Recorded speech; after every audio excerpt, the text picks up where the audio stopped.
अच्छे कर्मों का फल अच्छा ही होता है। अंदर से कोई स्पष्ट उत्तर नहीं आ रहा होगा, क्योंकि हम अपने आसपास ऐसे बहुत से लोगों को देखते हैं जो जीवन भर अच्छे कर्म करते रहते हैं, लेकिन इसके बावजूद उन्हें अच्छे फल प्राप्त नहीं हो पाते। एक नौजवान कड़ी मेहनत करता है किसी परीक्षा में पास होने के लिए, लेकिन उस परीक्षा के परिणाम में उसे निराशा ही हाथ लगती है।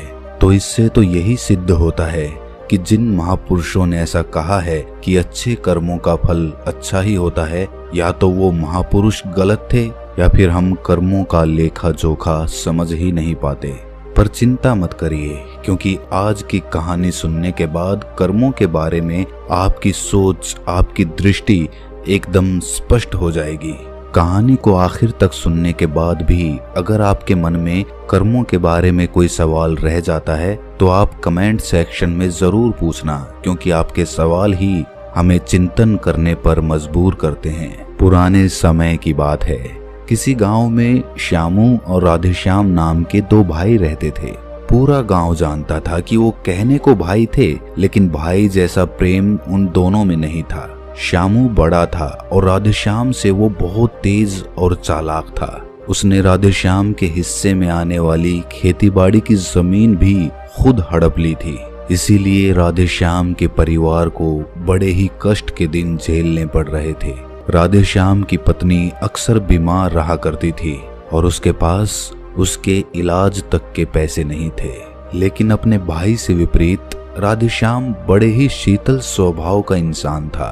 वो कभी किसी के साथ बुरा नहीं करता था, लेकिन उसके मन में अक्सर ये सवाल उठा करता था कि मैं किसी का बुरा नहीं करता, किसी के बारे में बुरा सोचता तक नहीं हूँ, तो मेरे साथ ऐसा क्यों होता है? क्यों मेरी पत्नी हमेशा बीमार रहती है? क्यों मेरे पास इतना भी धन नहीं है कि मैं अपना जीवन अच्छे से चला सकूं? क्यों मुझे मेरे कर्मों का फल नहीं मिलता है? और मेरा भाई इतना धूर्त है, इतना चालाक है और वो हमेशा मजे में रहता है, उसे तो कोई परेशानी नहीं है। वो सोचने लगा कि शायद बुरे कर्मों का फल अच्छा मिलता है, अच्छे कर्मों का फल अच्छा नहीं मिलता।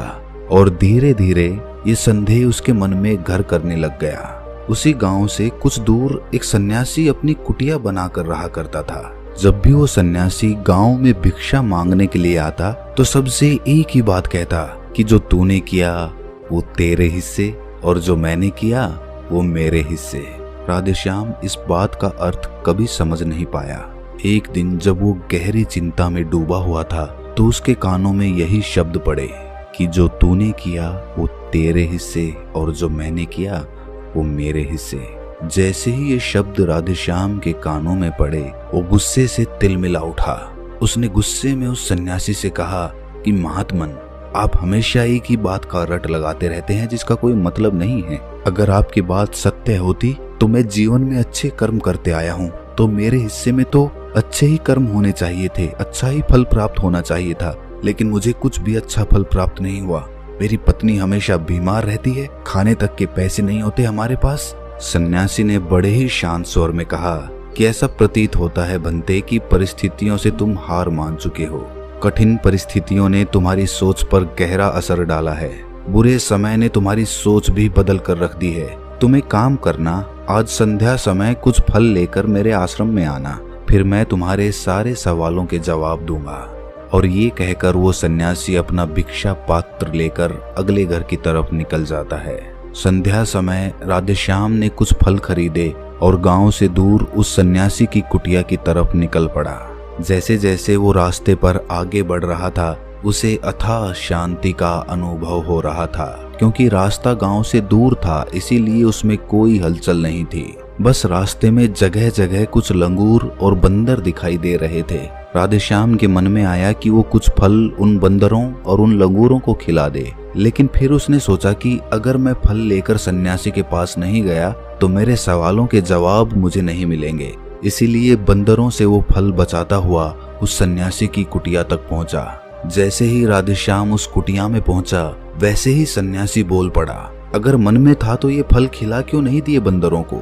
ये सुनकर राधेश्याम आश्चर्यचकित रह गया। सन्यासी को कैसे पता चला कि उसके मन में बंदरों को फल खिलाने की इच्छा उठी थी? उसने पूछा कि महात्मन, आपको कैसे पता कि मैं बंदरों को फल खिलाना चाहता था? सन्यासी ने बड़े ही शांत स्वर में कहा कि जरूरी ये नहीं है कि मुझे कैसे पता चला, हम तो सन्यासी हैं, सबके मन की बात पढ़ लेते हैं। जरूरी ये बात समझना है कि जिस तरह एक बछड़ा हजारों गायों के बीच अपनी माँ को ढूंढ लेता है, उसी प्रकार कर्म अपने कर्ता को ढूंढ ही लेता है। ये कर्म मेरे हाथों ही होना लिखा था। और ये कहकर सन्यासी ने उसके हाथ से फल लिए और बंदरों को खिलाना शुरू कर दिए। राधेश्याम इस बात का मतलब समझ नहीं पाया, इसीलिए उसने उस सन्यासी से सवाल किया कि महात्मन, मैं आपकी बात का आशय समझ नहीं पाया, कृपया करके मुझ अज्ञानी को इसका मतलब समझाने की अनुकंपा करें। सन्यासी ने बड़े शांत स्वर में कहना शुरू किया कि बनते, मनुष्य को हमेशा यही लगता है कि वही करने वाला है, वही करता है और वही कर्म करेगा। लेकिन समझने की बात ये होती है कि कर्म आपका खुद चुनाव करता है, आप कर्म का चुनाव नहीं करते।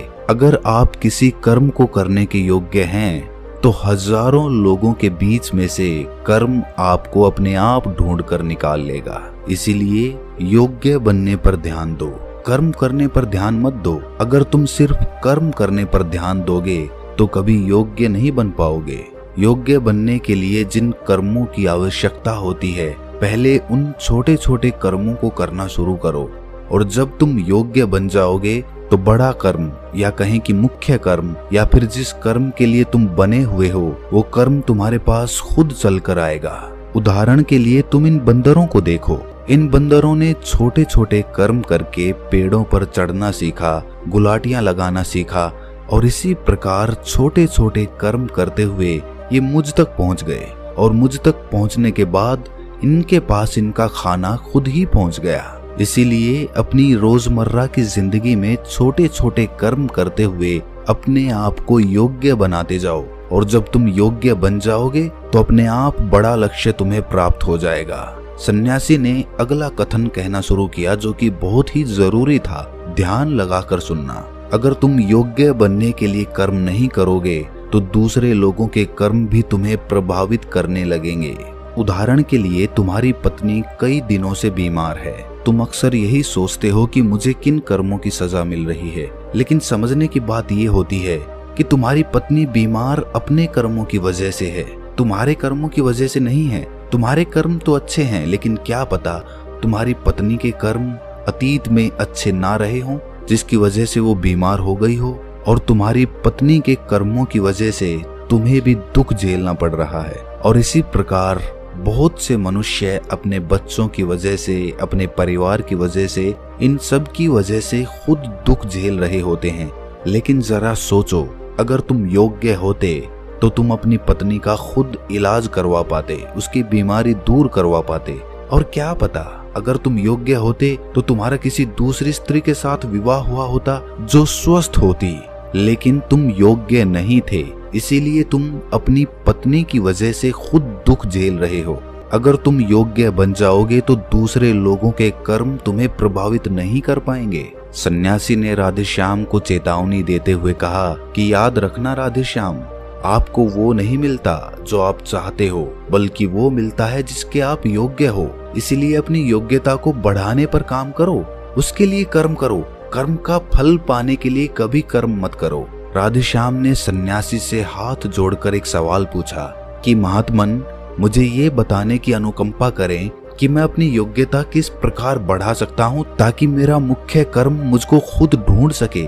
सन्यासी ने बड़े ही शांत स्वर में कहना शुरू किया कि भंते, इसके लिए बड़े ही सरल सरल उपाय होते हैं। सबसे पहला उपाय है कर्म करके भूलते जाओ। तुम जो भी कर्म कर रहे हो अपने योग्य बनने के लिए, उस कर्म को करने के बाद भूल जाओ। ये मत सोचो कि उससे तुम्हें क्या प्राप्त हुआ। इसीलिए कहा जाता है कि कर्म करो, फल की चिंता मत करो। अगर तुम फल की चिंता करोगे तो वास्तविकता में तुम कर्म कर ही नहीं रहे होगे। अक्सर मनुष्य की पीड़ा का ये एक बहुत बड़ा कारण होता है। वो सोचता है कि मैं कर्म तो अच्छे कर रहा हूँ लेकिन मुझे फल प्राप्त नहीं हो रहे, और यही पीड़ा उसके मन को ठेस पहुंचाती रहती है, उसको अपने लक्ष्य से भटकाती रहती है। किसी कर्म को करने के बाद अपना आकलन जरूर करें, लेकिन फल की चिंता ना करें।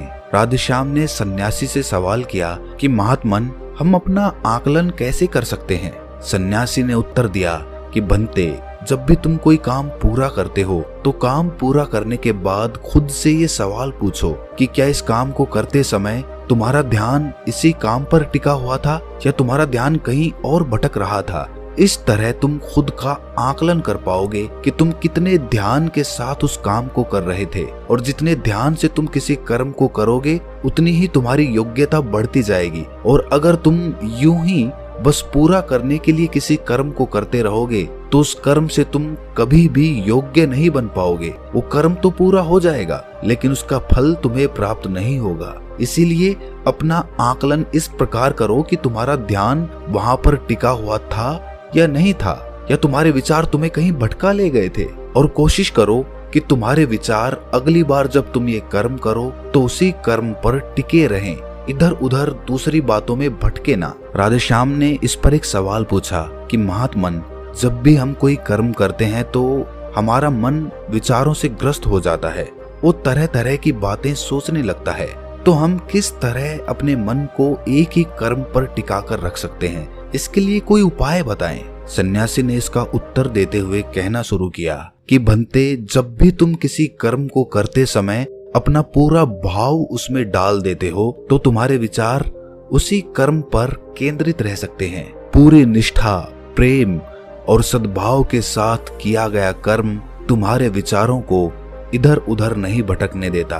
विचार तभी तुम्हें दूसरी दिशाओं में बहाकर ले जाते हैं जब तुम उस कर्म को पूरी निष्ठा के साथ नहीं करते, उसमें पूरा प्रेम नहीं डालते, उसमें पूरा भाव नहीं दिखाते। जब ये तीनों चीजें तुम उस कर्म में डाल देते हो तो स्वाभाविक रूप से तुम पूरी तरह उस कर्म में सम्मिलित हो जाते हो और तुम्हारा मन और मस्तिष्क एक ही जगह पर टिका रहता है। सन्यासी ने अपनी बात खत्म करते हुए कहा कि अगर कोई इंसान, कोई मनुष्य इन उपायों का सही तरीके से इस्तेमाल करता है, उनका पालन करता है, तो वो किसी भी कर्म के लिए अपने आप को योग्य बना सकता है। और एक बार अगर वो योग्य बन जाता है तो उसी बछड़े की भांति उसका कर्म उसे अपने आप ढूंढ लेता है। राधेश्याम को कुछ फलों के बदले जीवन भर का ज्ञान मिल चुका था, उसे स्पष्टता मिल चुकी थी, उसके सारे मन के सवाल खत्म हो चुके थे। उसने सन्यासी को प्रणाम किया और वहां से अपने घर के लिए निकल पड़ा।